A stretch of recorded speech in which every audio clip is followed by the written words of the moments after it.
The interview by Tucker Carlson with Russian President Vladimir Putin revolves around the ongoing war in Ukraine. The discussion aims to uncover the origins, current status, and potential resolutions of the conflict. Putin embarks on a detailed historical narrative to justify Russia's actions, tracing back to the 8th century. He emphasizes the deep-rooted connections between Russia and Ukraine, highlighting significant events such as the baptism of Russia in 988 and the complex political and territorial evolutions that followed. Putin argues that these historical ties substantiate Russia's claim to certain Ukrainian territories. He meticulously outlines the fragmentation of the Russian state, the Mongol invasion, and the eventual reconsolidation of Russian lands, including Kiev, under Moscow's influence.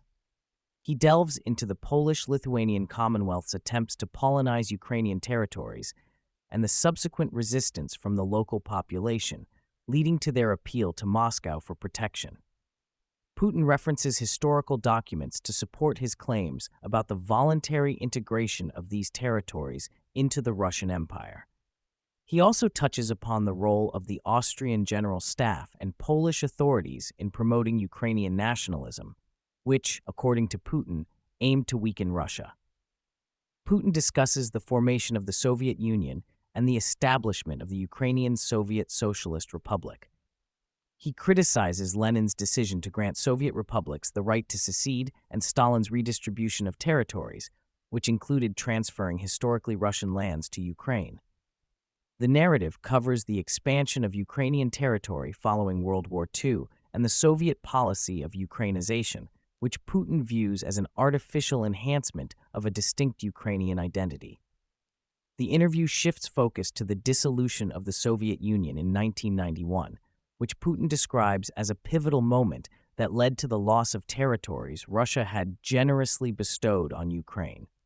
He expresses bafflement at the Russian leadership's decisions at the time, suggesting that they underestimated the significance of ideological and cultural ties between Russia and Ukraine. Putin argues that Russia expected the civilized West to recognize and respect these historical bonds, fostering cooperation rather than confrontation. Putin articulates a sense of betrayal by the West, particularly NATO's eastward expansion, which he perceives as a direct threat to Russia's security. He criticizes the West's failure to appreciate Russia's voluntary and proactive steps towards dismantling the Soviet Union as an overture for peace and collaboration. Instead, Putin contends the West exploited the situation to encircle and weaken Russia, ignoring the historical, cultural, and economic ties that bind Russia and Ukraine. He recalls the assurances given that NATO would not expand an inch to the east, yet observes that this promise was broken, leading to 5 waves of NATO expansion towards Russia's borders. Putin expresses frustration over the West's disregard for Russia's security concerns, highlighting the enlargement of NATO as a significant factor in deteriorating relations between Russia and the West. Reflecting on the aftermath of the Soviet Union's collapse, Putin notes Russia's initial optimism about integrating into the Western-led international order. He mentions efforts to adopt market economy principles and democratize its political system, expecting a warm welcome into the brotherly family of civilized nations. However, Putin laments that instead of inclusion, Russia faced exclusion and suspicion, particularly with NATO's expansion, which he interprets as a lack of trust and respect from the West. Putin discusses the West's differing attitudes towards Russia and China, attributing it to their respective potentials and threats they pose.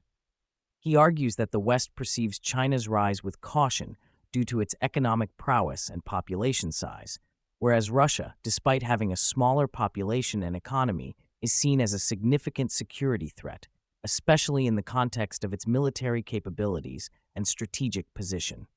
The conversation shifts to the Yugoslav conflict, where Putin criticizes NATO's intervention in Yugoslavia, particularly the bombing of Belgrade without UN authorization.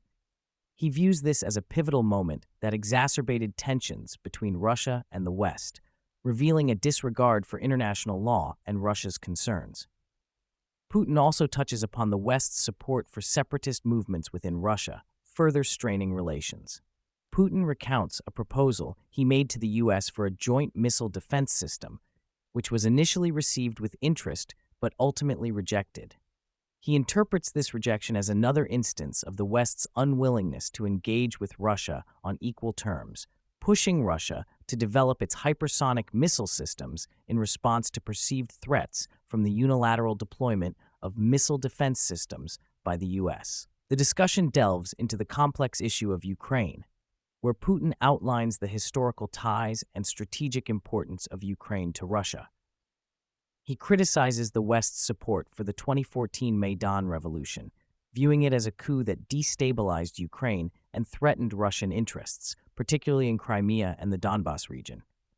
Putin argues that the West's actions in Ukraine, including the push for NATO membership, disregarded Russia's security concerns and historical connections, leading to the current conflict. Putin identifies the 2014 coup in Ukraine as the critical trigger for the ongoing conflict, emphasizing the West's role in supporting the opposition against President Yanukovych. He criticizes the European guarantors of the agreement between Yanukovych and the opposition for abandoning their commitments following the coup. Putin argues that the West's actions left Russia with no choice but to protect its interests and the Russian-speaking population in Ukraine, leading to the annexation of Crimea and support for separatists in the Donbas region. Putin suggests that the CIA played a significant role in orchestrating this coup. He argues that the political and military actions taken by the West were unnecessary and that the situation could have been resolved legally without loss of life or territory. The discussion moves to the Minsk agreements, which were designed to peacefully resolve the conflict in Donbas following the 2014 events. Putin criticizes the current Ukrainian leadership for refusing to implement these agreements and accuses former leaders of Germany and France of never intending to follow through with them. He expresses frustration with the West's militarization of Ukraine and the lack of genuine dialogue to prevent the escalation of the conflict. Putin delves into the issue of denazification, accusing Ukraine of glorifying figures who collaborated with Nazi Germany during World War II. He argues that this form of nationalism, which he equates with neo-Nazism, is dangerous and must be eradicated. He insists that Russia's actions are aimed at protecting ethnic Russians and Russian speakers in Ukraine from what he perceives as a nationalist and neo-Nazi threat. The conversation shifts back to the role of the United States and NATO in the conflict. Putin accuses the West of provoking Russia and ignoring its security concerns for decades. He suggests that the U.S. and its allies are fueling the conflict by supplying weapons to Ukraine, thereby prolonging the war. Putin also touches on the broader implications of the conflict, warning that it could escalate into a global war if not handled carefully. Putin addresses the sabotage of the Nord Stream gas pipelines, describing it as an act of industrial terrorism. He insinuates that the United States and NATO could be behind the attack, given their capabilities and interests in weakening Europe's energy security. However, he acknowledges the difficulty in proving such allegations due to the control the U.S. has over global media narratives. The discussion continues with Putin expressing confusion over Germany's silence regarding the Nord Stream sabotage and its broader acquiescence to U.S. policies that harm European energy security. He questions why Germany, despite being significantly affected by the loss of Russian gas, continues to support Ukraine financially and militarily without demanding a resolution to the energy crisis. Putin continues by addressing the strategic error made by the United States in utilizing the U.S. dollar as a tool for foreign policy and sanctions. He argues that this approach undermines the global standing and economic power of the United States, as it prompts other nations to reduce their dollar reserves and seek alternative currencies for trade. Putin highlights the shift in Russia's foreign trade transactions, noting a significant decrease in the use of U.S. dollars and euros, and an increase in transactions in rubles and yuan. This shift, according to Putin, is a direct consequence of U.S. sanctions and represents a broader move away from the dollar in international trade. He criticizes the U.S. political leadership for what he sees as a short-sighted and damaging policy, suggesting that it harms the U.S. economy and diminishes its global influence. Putin discusses the evolving multipolar world, emphasizing the importance of global unity and shared security. He rejects the notion of a world divided into competing blocs, arguing instead for cooperation and mutual respect among nations. In this context, he addresses concerns about China's growing influence, particularly in relation to Russia and the BRICS nations. Putin dismisses fears of Chinese dominance as boogeyman stories, highlighting the long history of cooperation and mutual understanding between Russia and China.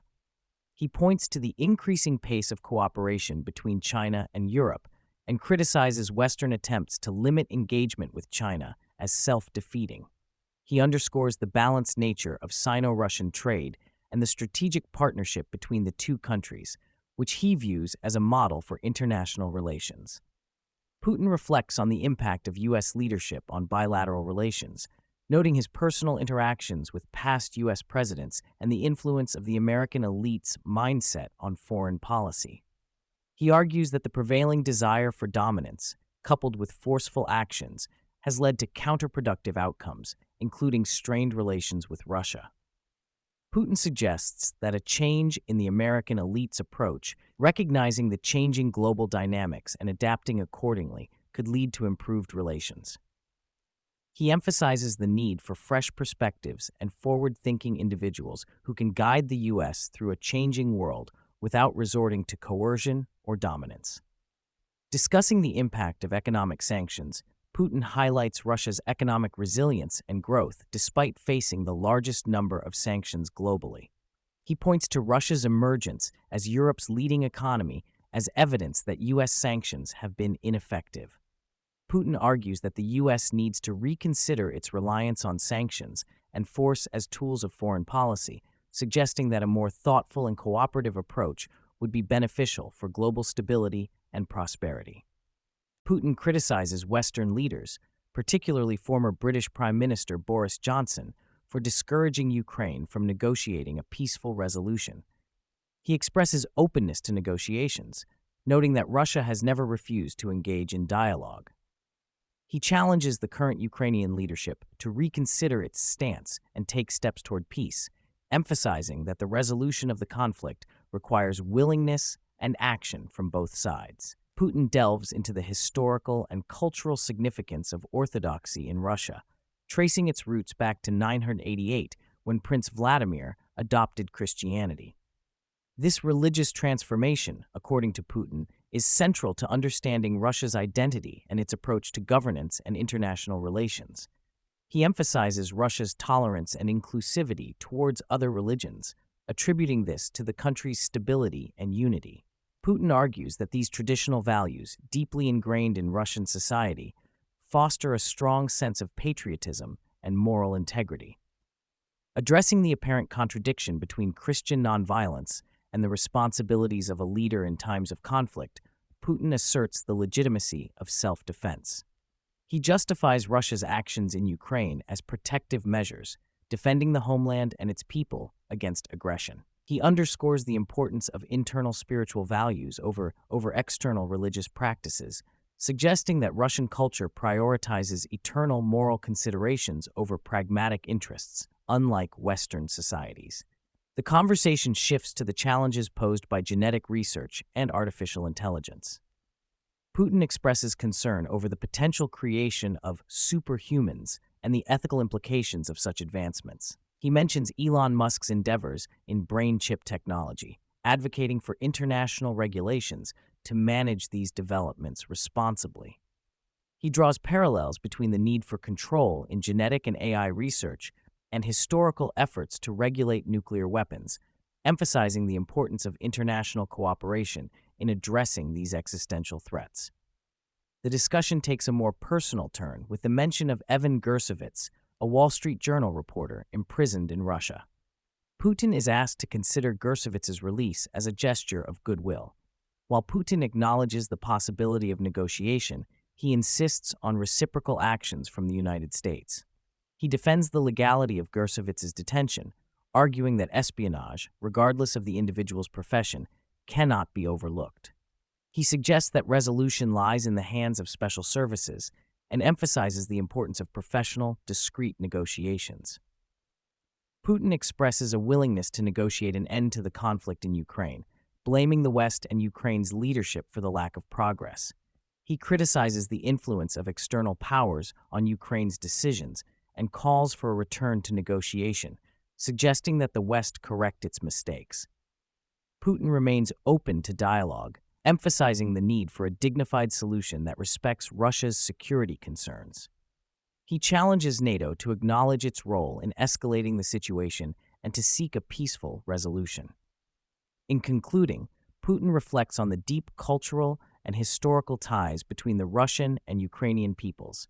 He shares anecdotes illustrating the shared identity and resilience of these communities, even in the face of conflict. He remains optimistic about the eventual reconciliation and unity of the Russian and Ukrainian people, asserting that the current divisions are temporary. He criticizes the Ukrainian authorities' attempts to sever these ties, particularly through the suppression of the Ukrainian Orthodox Church, and reiterates his belief in the enduring connection between the two nations.